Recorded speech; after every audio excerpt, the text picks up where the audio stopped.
মাছের ডিমের টক আম দিয়ে করেছিলাম। আর আজকের মেনুতে ছিল লাইলন টিকা মাছের আলু দিয়ে ঝোল। আজকের কুকিং ব্লগে থাকবে এই সিম্পল লাঞ্চ থালিটার মেনু। আমি এই রেসিপি দুটো কীভাবে বানিয়েছি সবটাই আপনাদের সাথে শেয়ার করব। আপনারা কিন্তু আমার সঙ্গে থাকবেন আর পুরো ভিডিওটা দেখতে থাকবেন। সুপ্রভাত বন্ধুরা, কুক উইথ রুমা চ্যানেলটিতে আপনাদের সকলকেই স্বাগত জানাই। দুপুরে রান্নাবান্না থেকে আজকের ব্লগটা শুরু করছি।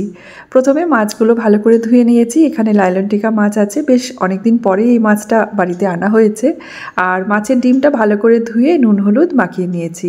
ভাতটাও বসানো হয়ে গেছে আর সকাল সকাল যা কাজকর্ম থাকে সব সারা হয়ে গেছে। এই হলো গপু আর কানাইয়ের আজকের সাজ। গপুকে আর কানাইকে ভীষণ কিউট লাগছে, তাই না?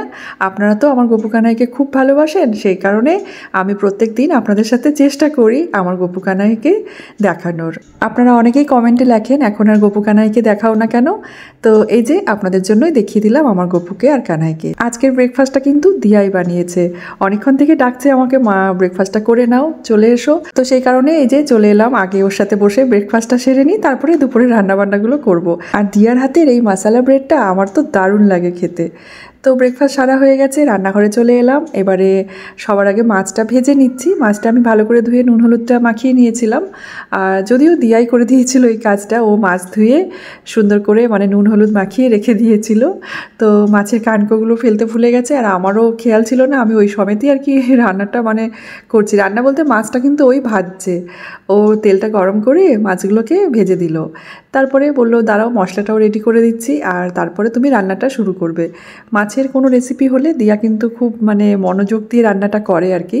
ওর ভালো লাগে রান্না করতে। তবে আমি বললাম ঠিক আছে, আর করতে হবে না, অনেকটা কাজ তুই এগিয়ে দিয়েছিস, মাছটা আমি করে নিচ্ছি, তুই এবার একটু রেস্ট কর। তো সকালের ব্রেকফাস্ট বানানো থেকে মাছ রেডি করা, মাছ ভেজে দেওয়া, এই সমস্ত কিছু কাজ কিন্তু দিয়াই করেছে। এবারে আমি মাছটা রান্না করছি। আর ভাতটা তো হয়ে গেছে, একটা সিটি পড়ে গেছিলো। গ্যাসের ফ্লেমটা অফ করে দিলাম। আর কড়াইতে যে তেলটা ছিল মাছ ভাজা তেলটা, তার মধ্যেই পেঁয়াজ দিয়েছি। আর পেঁয়াজের সাথে সাথে আমি আলুটাও একই সাথে দিয়ে দিয়েছি।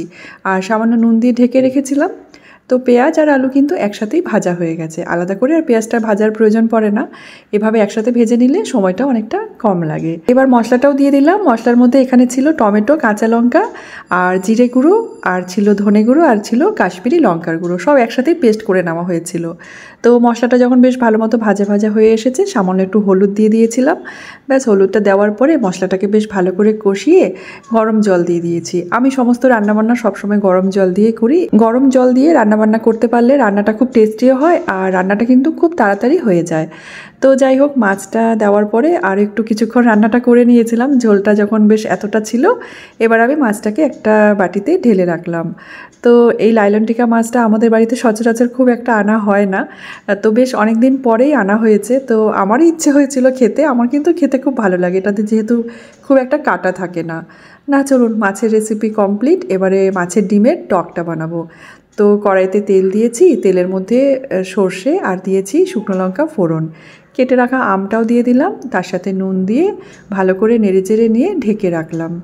তো পাশের গ্যাসে কিন্তু একটু উচ্ছে সেদ্ধ বসিয়েছি, ভাতটা নামানো হয়ে গেছে, উচ্ছে মাখা করবো একটু। আর এবারে আমটা ভাজা হয়ে গেছিলো, এর মধ্যে হাফ চামচ করে লঙ্কার গুঁড়ো আর দিয়েছি হলুদ। তো ভালো করে আমটাকে একটু ঘেটে নিয়েছিলাম। আর মিষ্টির জন্য আমি এখানে গুড়ের পাউডার ব্যবহার করেছি। ঝোলটা যখন বেশ এভাবে ফুটবে, তখন কিন্তু মাছের ডিমগুলোকে এইভাবে হাতে করে গোল গোল করে আমি এরকম ঝোলের মধ্যে ছেড়ে দেব। মাছের ডিমটা আমি আলাদা করে ভেজে রান্না করি না, আমি মাছের ডিমের টকটা সবসময় এভাবেই করি। এভাবে রান্না করলে কিন্তু খেতে খুব ভালো লাগে ডিমের টকগুলো।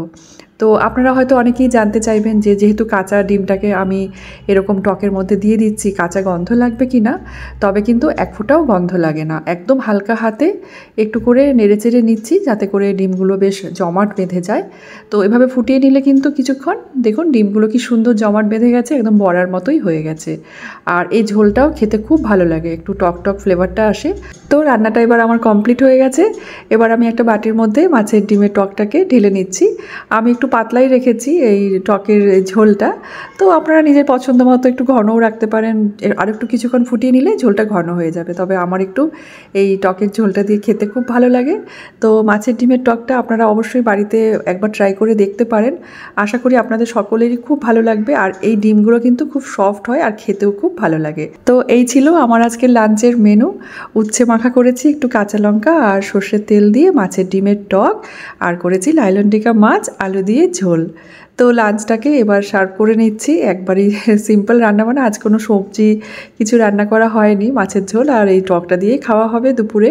তো দিশা তো স্কুল থেকে চলে এসেছে আর দিয়াও রেডি খাওয়ার জন্য। সবাই এবারে হাত ধুয়ে বসে পড়েছে টেবিলে, আর আমি ওদের জন্য খাবারটাকে সার্ভ করে নিচ্ছি। ওদের সাথে সাথে আমিও খেয়ে নেব, কারণ খিদেও পেয়ে গেছে খুব জোর। আপনাদের সাথে আমি আমার প্রত্যেক দিনের যে লাঞ্চ থালিটা থাকে সেগুলোই শেয়ার করি, আর আপনারা খুব পছন্দ করেন এই লাঞ্চ থালিগুলো। আর হ্যাঁ, প্রত্যেক দিন একটু রান্নাগুলোকে পাল্টে পাল্টে করার চেষ্টা করি, একটু নিত্য নতুন রান্না করার চেষ্টা করি। কারণ আমার মেয়েরা অনেক কিছু খায় না, মানে অনেক সবজি খায় না, যেগুলো আমার উদ্দেশ্য থাকে যাতে ওরা খেয়ে নেয় সবজিগুলো, তো ওদেরকে খাওয়ানোও হয়ে যায়, আর আপনাদের সাথে আমার এই নিত্য নতুন রান্নাগুলো শেয়ার করাও হয়ে যায়। আপনারা এত সুন্দর পজিটিভ কমেন্ট করেন, আপনাদের কমেন্টগুলো পাওয়ার পর থেকে কিন্তু আমি কিন্তু আরও নতুন নতুন রান্না করার উৎসাহটাও পেয়ে যাই। তো আপনারা আমাকে কিন্তু এভাবেই ভালোবাসা দিয়ে যাবেন, সবসময় আমার পাশে থাকবেন, কারণ আপনাদের সাপোর্ট ছাড়া আমার পক্ষে কোনো কিছুই করা সম্ভব নয়। তো যাই হোক, এবার কিন্তু দিয়া দিশাকে নিয়ে প্রত্যেক দিনের মতনই লাঞ্চ করতে বসে পড়েছি টেবিলে। আর মাছের এই গ্রেভিটা কিন্তু ভীষণ ভালো হয়েছে খেতে, বেশ ভালো লাগছে। আর মাছটাকে একটু কড়া করে ভেজেই রান্নাটা করেছিলাম। তো অনেকদিন পর যেহেতু খাচ্ছি এই মাছটা, আমার কিন্তু ভালো লাগে, যেহেতু মাছটাতে খুব একটা কাটা থাকে না। আর মাছের ডিমের টকটা তো আমার সবসময় মানে একদম অল টাইম ফেভারিট এই রেসিপিটা। খুব সফট হয় বড়াগুলো এইভাবে করলে, আর ভেজে করলে দেখবেন মাছের ডিমগুলো একটু শক্ত হয়ে যায়। তবে এইভাবে যদি ডাইরেক্ট ঝোলের মধ্যে দিয়ে মাছের ডিমের বড়ার এই টকটা করা হয়, এটা কিন্তু খেতে অসাধারণ লাগে। আপনারা অবশ্যই একবার বাড়িতে ট্রাই করে দেখতে পারেন আমার আজকের এই রেসিপিগুলো। তো চলুন আজকের ভিডিওটাও এখানে শেষ করে দেওয়া যাক। আজকের ব্লগটা কেমন লেগেছে কমেন্টে জানাতে ভুলবেন না কিন্তু। ধন্যবাদ।